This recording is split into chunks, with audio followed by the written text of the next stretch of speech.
Okay, here's another League of Legends post-game commentary coming your way, this time with Alistar support. And I should mention this is a ranked game. Now I'm angry. So a couple things to talk about before we actually get started. The last Alistar game I posted was in September of 2014. I might have only played him once or twice since, and yes, I am taking him into ranked. As for our matchups, you can see them here. I'm Alistar, partner with Vayne bot against Caitlyn and Leona. We have Kha'Zix in the jungle against Kindred, Echo top against Rumble, and Yasuo mid against Zed. So all things considered, our team is kind of matched up. An AD mid versus AD mid, an AP top, debatably assassin jungler, tanky support. The only true difference is the hyper carry Vayne versus Caitlyn. And anyway, as for how Alistar works, I mouse over everything for a few seconds like I normally do in a ranked game, but I'll explain. Your passive is Trample. Whenever you use an ability, you deal damage over time to stuff around you, basically Alistar rampaging and stuff like that. This damage does apply to structures. It really applies to anything not friendly. That's the best way to think of it. That means neutral minions, monsters, towers, champions, lane creep, etc. Minions have spawned.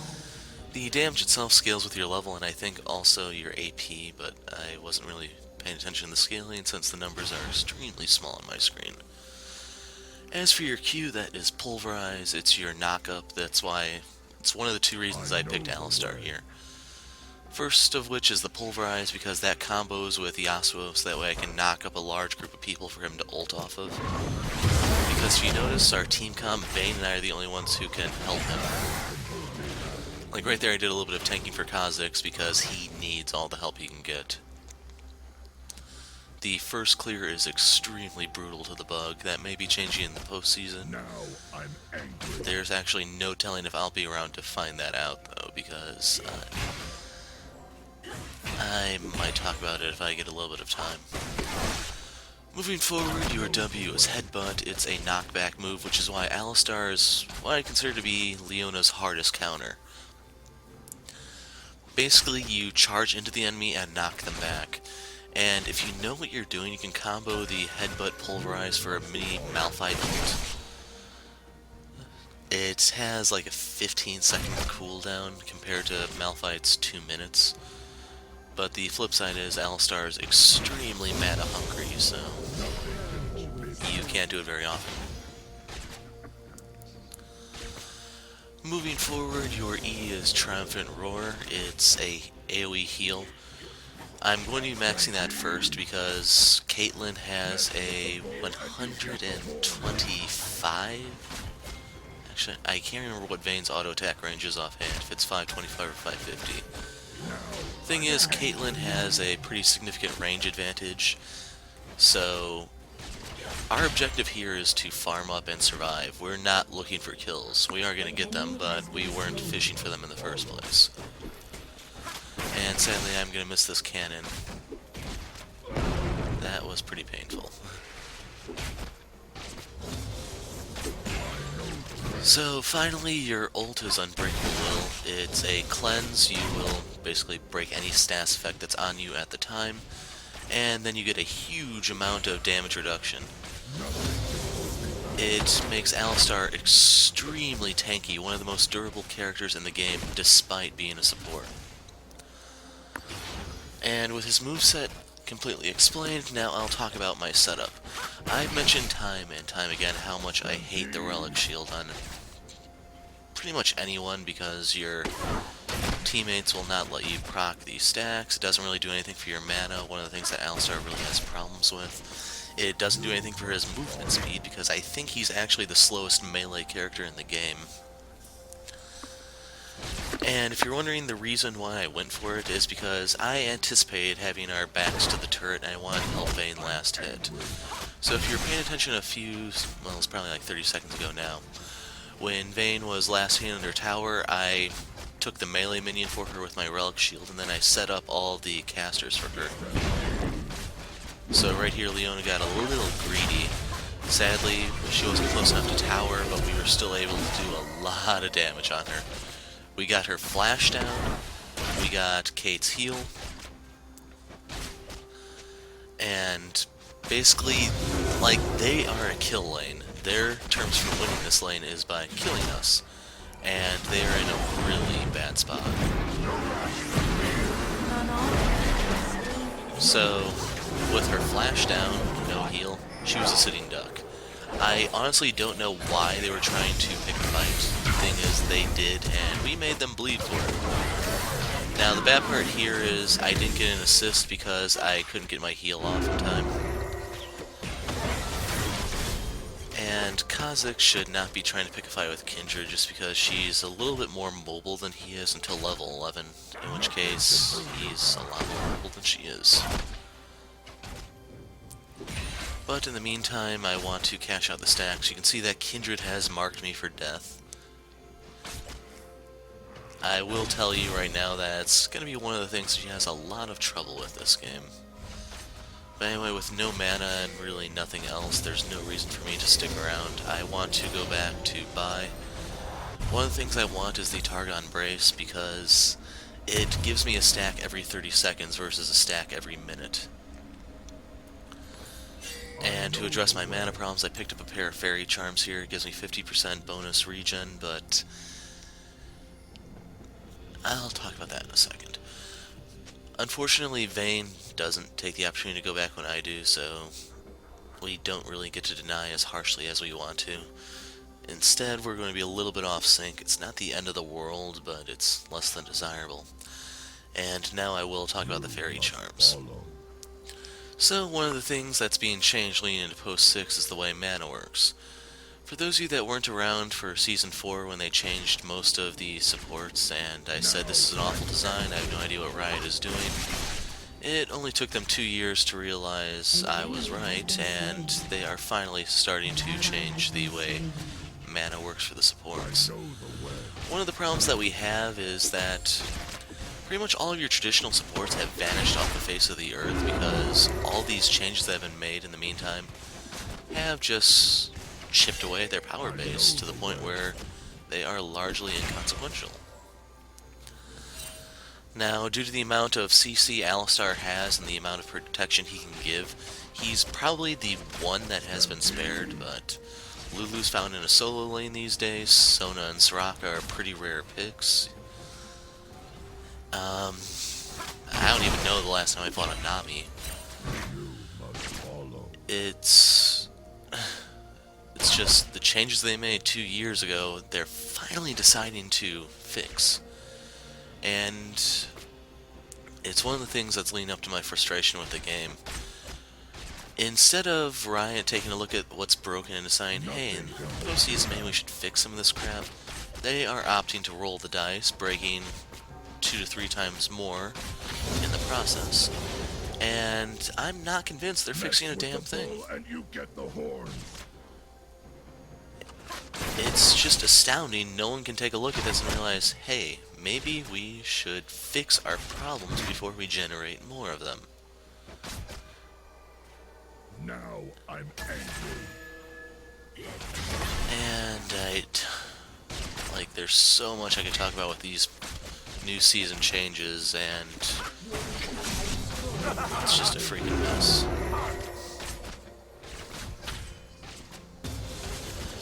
But anyway, going back to the match at hand, you can see that we still have our backs to the turret.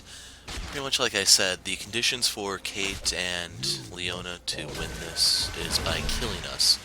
If they cannot do so, then we'll simply outscale them. It's as simple as that. But in the event that they can get some kills, they can potentially keep Vayne suppressed.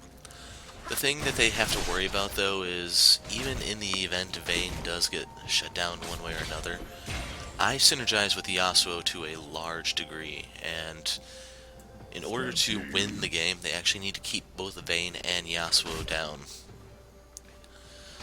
Now, one thing to talk about is we do have a good deal of assassins on the field. You have Echo. Right there, I couldn't really line up like I wanted to, but lo and behold, there's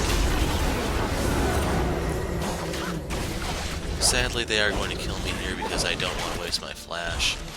Leona is going to die in the process. If you're wondering how, since Kindred just ulted, if you look in the river, Samurai has arrived.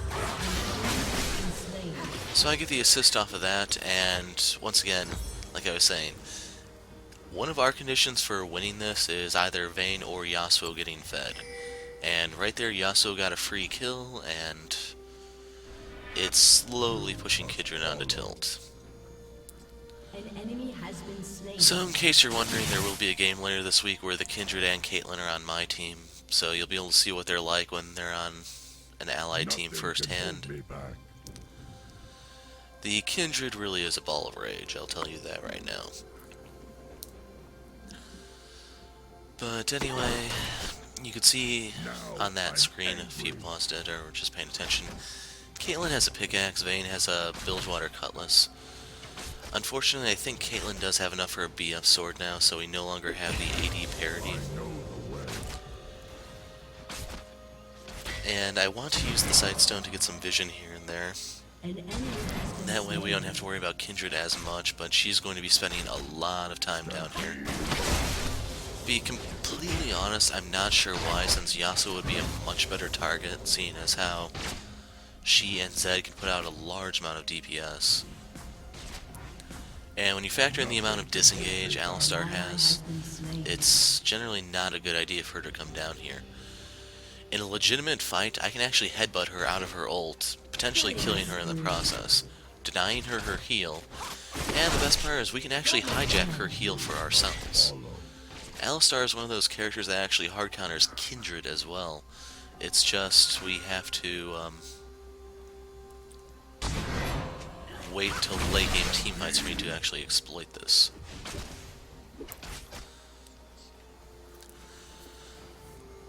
So one thing I can talk about real quick is if you're wondering why the +1 gold is not proccing. The way I run Alistar is 0-21-9, so I only have 9 points in utility while I'm running a full 21 in defense. Now one of the reasons why I like running the full 21 is in the bot lane there are 2 enemies here, and if the jungler shows up, that's 3. I can't remember the name of the mastery it is that gives you an amount of armor and AD based off of how many enemies are present. But that mastery is very potent in the bot lane. So Leona makes a very bad choice. One that proves fatal. Sadly, I don't know why Vayne opted to fight that instead of just stealthing away. Kha'Zix fails his jump, but we are going to kill Cait because right there is that combo I told you about. Now I'm unstoppable. So I managed to stall her a little bit. I gave Kha'Zix a final heal, and he's going to tower dive to his demise, sadly, but he does kill Cait in the process. Now, whether or not that was worthwhile is up for debate. By killing her, she actually cannot get any of these minions, so that's some farm that's denied her. On the flip side, that is a kill that she got. She got 2 kills total, 1 off Vayne, 1 off Ka. And sadly, my wave clear sucks enough right now to where I can't actually continue pushing this in. I still want to try to get the ones that are kind of low because I need all the gold I can get. I plan on going for the Frozen Fist here so I have some CC to kind of supplement my team. Like, one of the problems we do have is that with Kha'Zix and Yasuo, we are actually a little light in terms of CC. Like right here I'm stepping on the trap so I don't have to worry about her later. The Cait is very bad when it comes to using her traps.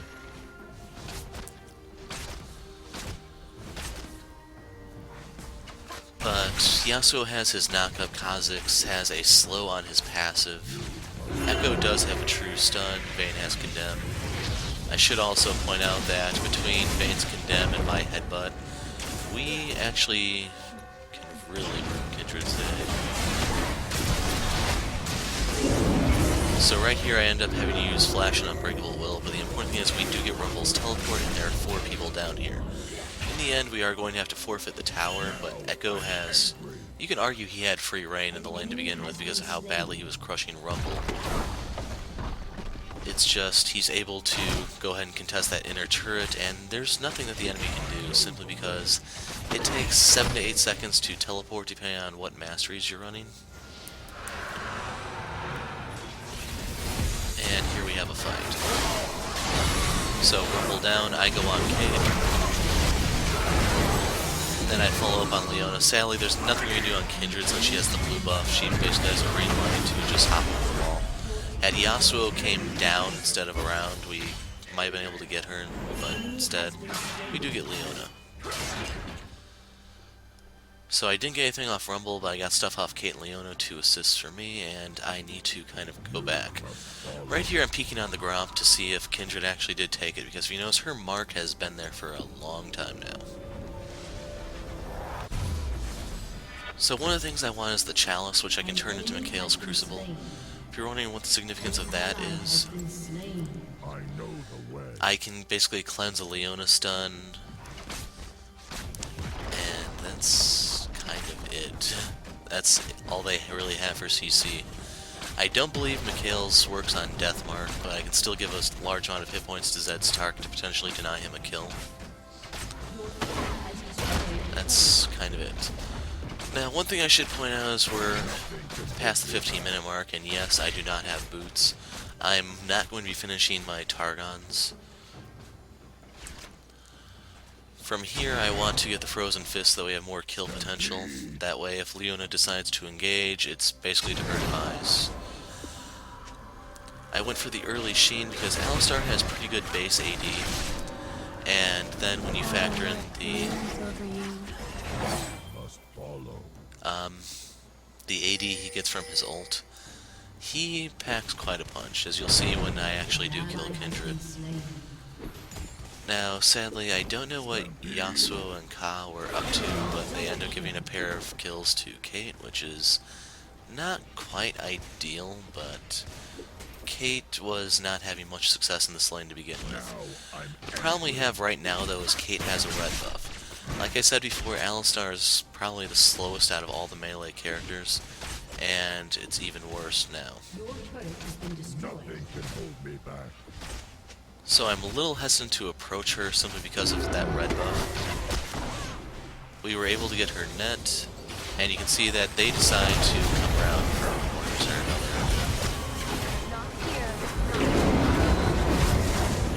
So I would not be in any rush to describe this as their finest moment. But we get the kill off Kindred, we get to defeat a pair of kills to Vayne, and if you notice, Kha'Zix is on his way down.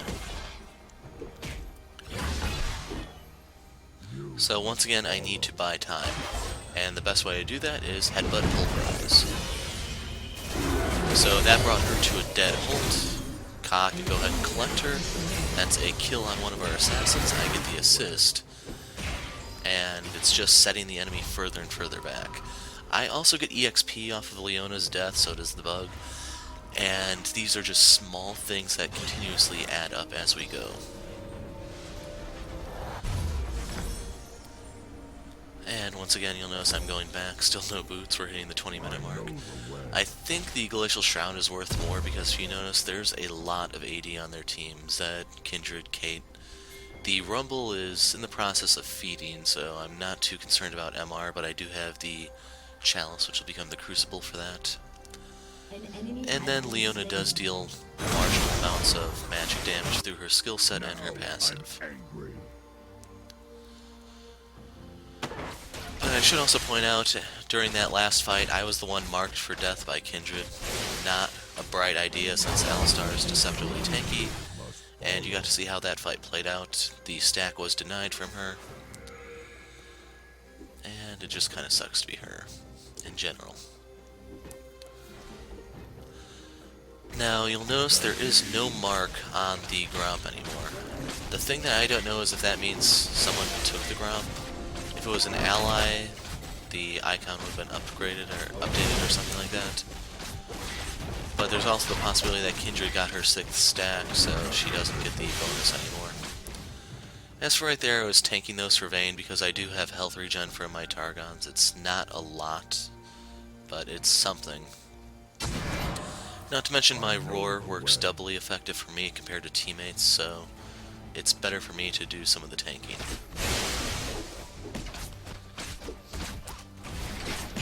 And right here's Vayne, and I were a little bit out of sync, so she ended up eating the ace in the hole. And despite me not having boots, you can see they back out. Ka and Yasuo did show up in the fight. And even though Kindred dropped her ult, it just doesn't work out for them.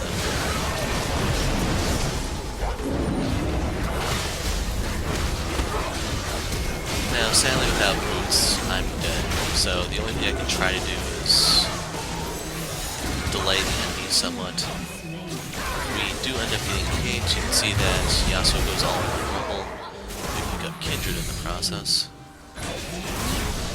And even though I died, I'm just racking up assists here. The only one I think I did not get an assist off of was Rumble right there at the very end, just because of timing reasons. But the important thing is, with all that assist gold I got, that completes the Frozen Fist, and it gives me the boot upgrade. Only 21 minutes in.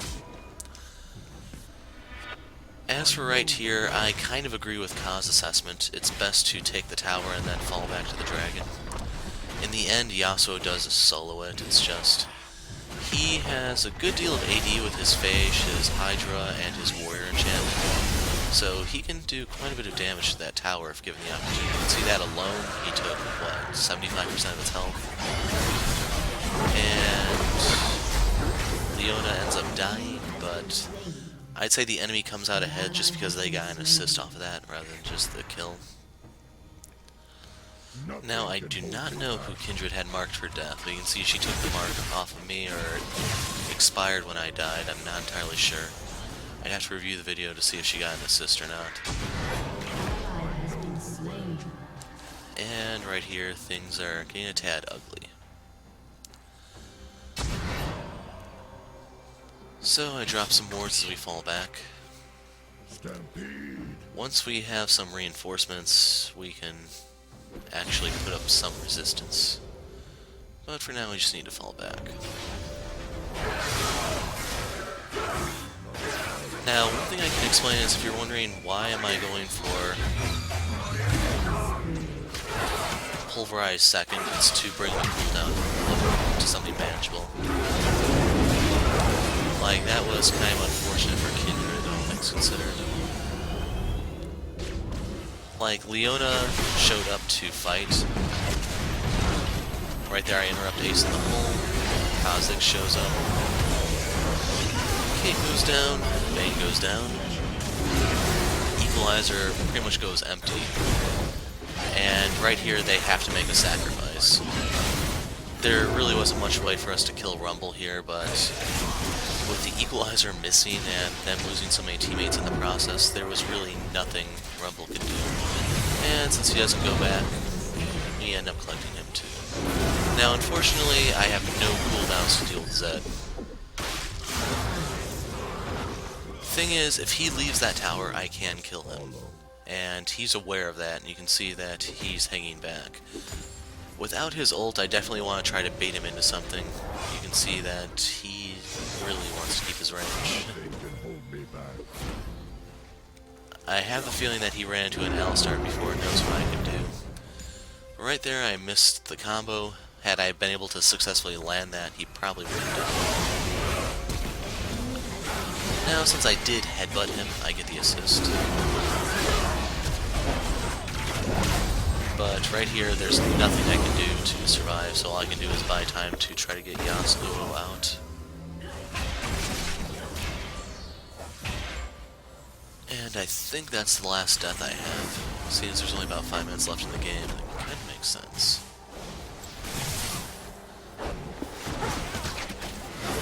So I go for the Ninja Tabby because there's so much AD, like I mentioned a little while ago.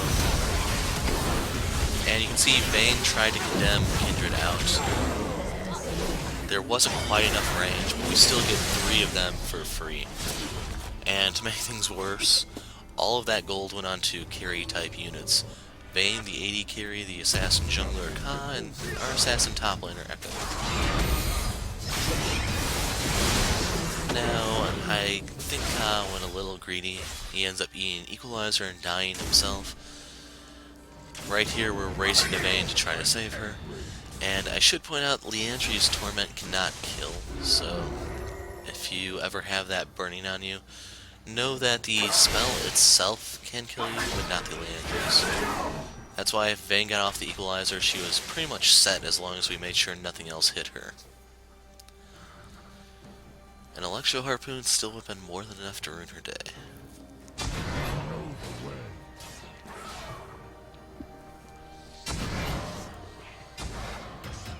So right here I'm just getting some vision, seeing if we can potentially pick someone off.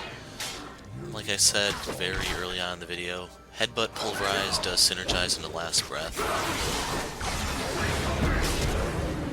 Right there I use my Exhaust on Kindred and she ends up flashing out. Seeing as Exhaust has a 3-minute cooldown versus Flash is 5, that definitely works in our favor. And right here I'm just deterring Zed from going in so that Yasuo can try to escape. Now.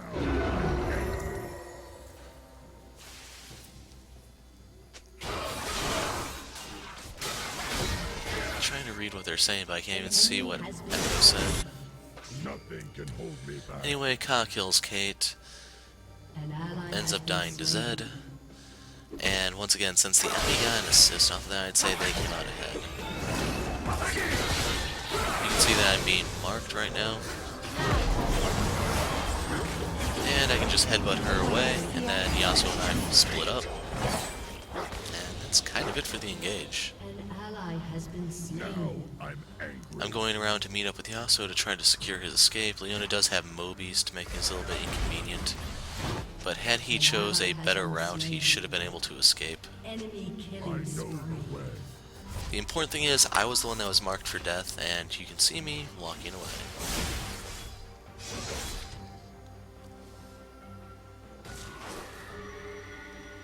Nothing can hold me back. So in terms of late game, we have the advantage as long as Vayne goes QSS. The only thing we have to worry about is pretty much a death mark, and as long as she can cleanse that, we're golden. Stampede.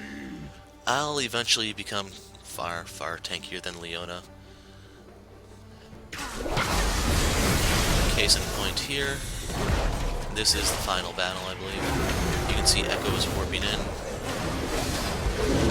I end up hopping on Breakable Rule for damage reduction, that way I can keep them in the fight as long as possible. You can see we CC'd Kindred long enough for her to die. Now the flip side is we do lose the bug and Echo. Now I can interrupt Ace in the hole had I headbutt her, but I didn't. Yasuo has arrived. We lose Vayne. Slain.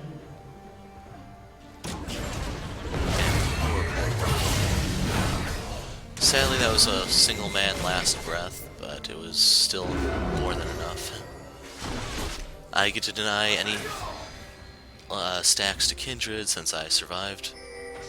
I know the And in the end, we do go 3 for 3. The thing is, we're in position to take Dragon. Cait is going to commit the pit, which is not wise, as you'll see. Because I'm going to headbutt her. Yasuo actually goes all in while I continue taking Dragon. Leona ults, and I secure it with my Frozen Fist. you must follow. So in the end we did pick up a 4th one. Yasuo is a little bit in danger, but if Zed tries to initiate, I'm just going to headbutt him away. He wisely realizes there's no potential to be had here, gives up, and Yasuo can go ahead and clean this up. So while I did not get to cash out any stacks, the important thing is I still got the EXP. I'm getting closer and closer to that rank 3 ult, and it's just higher stats, more of my scaling stuff kicks in, and it's just worse and worse for the enemy. Anyway, I have enough for my Zeke's Herald, and I go for the Glacial Shroud for a Zeke's Herald, so I can really have Vayne do a number on them. All things considered, you can see I have, so what is that? I think I'm actually getting close to 40% CDR, since I get 10 from Crucible, 10 from Fist, 10 from Shroud, and then 10 from Runes and Masteries. Okay, here's the final battle. Sadly, I didn't make it in time. Anyway, Alistar support ranked, something that hasn't been seen in a year. Hope you